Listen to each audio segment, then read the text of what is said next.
Fala galera, bem-vindos ao canal e com certeza a dúvida que eu mais recebo lá no Instagram é se vale a pena ou não fazer engenharia mecatrônica. Para quem não sabe, eu sou engenheiro de controle e automação, graduado pela Universidade de Brasília e nesse vídeo especificamente, engenharia de controle e automação vai ser sinônimo de engenharia mecatrônica.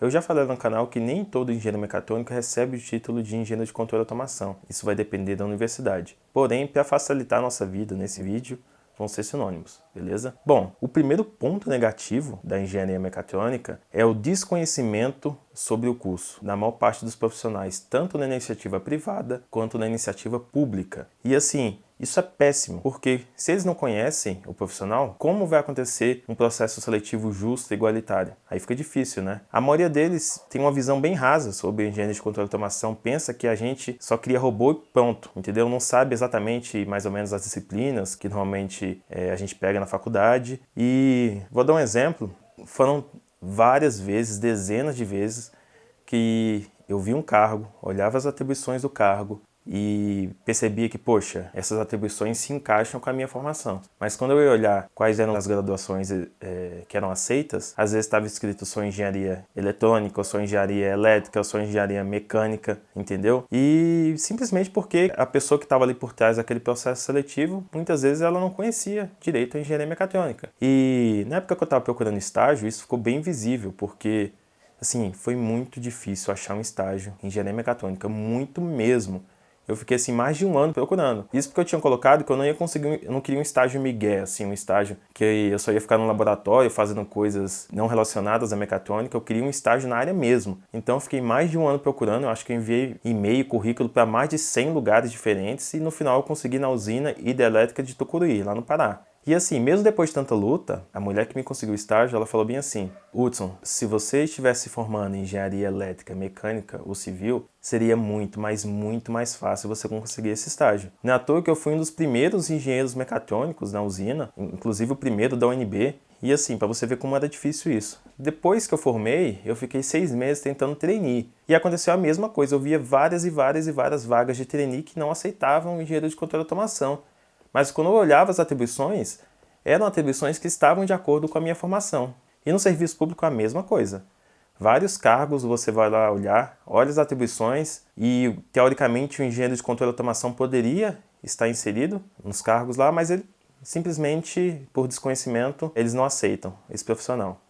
Só que na minha opinião, pior do que o desconhecimento da profissão é quando as pessoas têm preconceitos negativos sobre o engenheiro mecatrônico. Para muita gente, o engenheiro mecatrônico é como se fosse um pato. Ele tem asas, mas ele não voa como um gavião. Ele fica na água, mas ele não nada como um peixe. Muita gente pensa assim. Quando eu estava na faculdade, muitos professores, inclusive da UNB, pensavam desse jeito também. Ficavam às vezes fazendo piadinhas e falando que seria difícil a gente entrar no mercado por causa disso. Só que eu achava que aquilo ali era algo da faculdade mesmo e que não ia se refletir no mercado. Infelizmente era uma ingenuidade minha, porque o mercado é desse jeito também, assim, uma boa parte. Várias vezes, isso aconteceu no estágio, quando eu estava lá outros profissionais conversando comigo, falando, não, o seu curso você não pode fazer isso, não pode fazer aquilo, que você não viu direito a parte da elétrica, porque você não viu direito a parte da mecânica. E assim, isso dificulta muito, isso atrapalha muito a nossa colocação no mercado.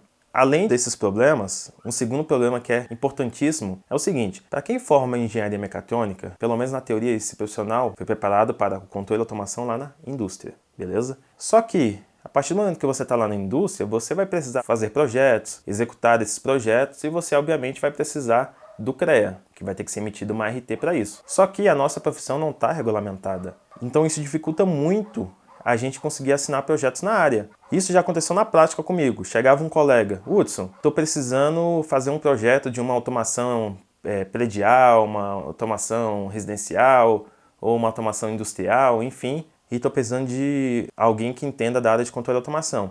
Depois de algumas conversas, percebi que ia precisar assinar alguns projetos na área, só que eu não tinha essas competências. Entendeu? Então, na prática, às vezes é o engenheiro eletricista que teria que assinar, ou o engenheiro mecânico que teria que assinar, e eu não poderia assinar, entendeu? Só que pior do que isso, e eu já falei isso dezenas de vezes lá no Instagram, mesmo quando a profissão for regulamentada, infelizmente, eu acredito que ainda não vai continuar muito positivo para a gente, porque as engenharias clássicas, elas têm muito poder mesmo. Vários projetos são, a maioria, assinados pelos engenheiros mecânicos, eletricistas e civis. Então eu acredito que mesmo quando for regulamentada, esses profissionais vão continuar assinando a maior parte dos projetos. E a gente vai ter pouco poder, entendeu? Para poder assinar esses projetos. Sem contar que aí é um terceiro ponto, que eu acredito que falta uma reestruturação na engenharia mecatrônica em si, no curso em si. Por exemplo, eu fiz o meu estágio lá na usina de Tucuruí. Quando eu ia ler uma planta elétrica ou quando eu ia na prática lá ver como é que estavam as instalações da usina, eu ficava muito perdido, como se fosse cego em tiroteio. E eu percebia que faltavam algumas disciplinas na minha formação para poder auxiliar no dia a dia do engenheiro de controle e automação. Por exemplo, instalações elétricas. Na minha opinião, essa disciplina tinha que ser obrigatória para todo engenheiro de controle e automação. Como você vai fazer uma automação residencial ou uma automação industrial se você não entende o básico de uma instalação elétrica? Então, sim, eu acho que tinha que ser obrigatória essa disciplina.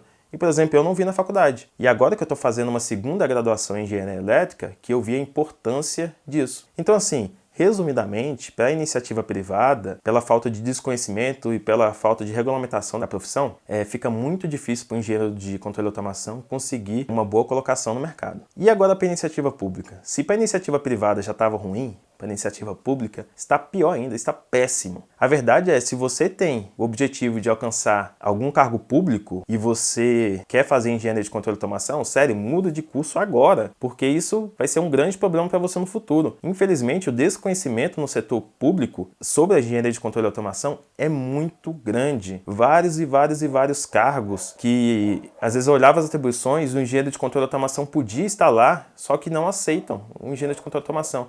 Até para cargos mesmo que são muito generalistas, por exemplo, como os cargos de perito criminal. Vários estados não aceitam engenheiro de controle e automação, e isso é um absurdo. E mesmo para quando tem vaga para engenheiro de controle e automação, infelizmente, a gente acaba concorrendo com várias outras engenharias. A gente concorre com engenheiro eletricista, a gente concorre com engenheiro eletrônico, às vezes com engenheiro mecânico. E fica muito difícil você focar no concurso público, sendo que para cada concurso você pode estar numa área diferente. Então, por exemplo, o perito da Polícia Federal, o engenheiro mecatrônico, ele concorre com o engenheiro mecânico. A prova é muito voltada para a engenharia mecânica, muito voltada mesmo. Tipo assim, tem pouquíssimo de mecatrônica lá. Já em outros cargos, você concorre com o engenheiro eletrônico. Então, assim, como você vai focar numa área específica, sendo que para cada concurso você vai concorrer com uma engenharia diferente? Fica muito difícil você ter foco. Por isso que hoje eu estou fazendo uma segunda graduação em engenharia elétrica. Exatamente para ter esse foco, porque com a engenharia mecatrônica eu não conseguia ter. E além de tudo isso, os concursos que têm vagas exclusivas para engenharia de controle e automação, assim, são raríssimos mesmo, dá para contar nos dedos esses concursos, é muito raro mesmo. Então, assim, em geral, eu, Hudson Pereira Ramos, indicaria uma pessoa fazer engenharia de controle e automação? Infelizmente não. É por causa do curso em si, mas porque assim, eu acredito que o Brasil não está preparado para o profissional formado em engenharia de controle e automação. Infelizmente, é assim, o nosso país está atrasado, entendeu?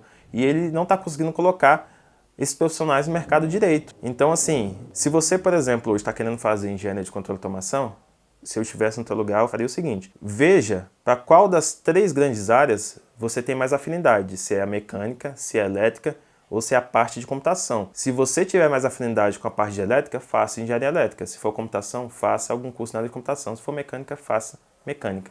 Beleza? Então é isso aí. Obrigado, pessoal. Por favor, dê o like, compartilhem com os colegas. E é isso aí. Até a próxima.